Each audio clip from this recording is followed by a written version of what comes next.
एक समय की बात है, एक जंगल में एक लोमड़ी रहा करती थी। वह अपना जीवन बहुत ही सरलता से व्यतीत कर रही थी।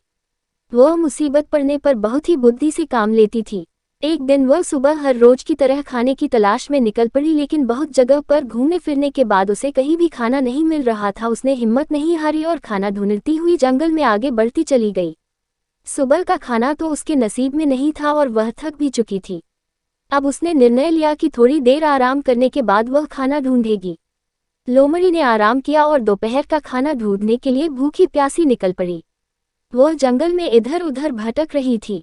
अभी भी खाना मिलने की उम्मीद बहुत ही कम थी, ऊपर से बहुत गर्मी हो गई थी, जिसके कारण खाना ढूंढना बहुत मुश्किल था। लेकिन लोमड़ी ने हार न मानी, वह खाना ढूंढने के लिए आगे बढ़ती चली गई। उसने खाना ढूंढने के लिए बहुत मेहनत की, लेकिन खाना मिल ही नहीं रहा था। आखिर उसकी खाना मिलने की उम्मीद खत्म हो गई। अब वह थक चुकी थी। थकान और भूख के मारे उसकी हालत खराब हो रही थी।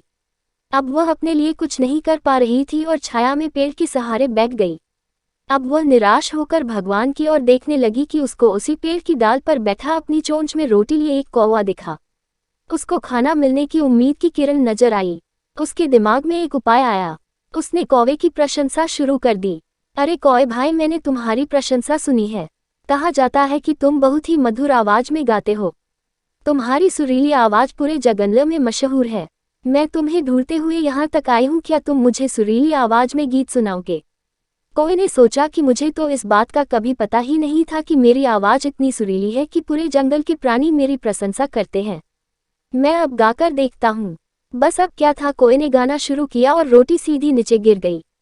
अब लोमड़ी ने झट से रोटी उठाई और अपनी चालाक नीति से भूख मिटाई।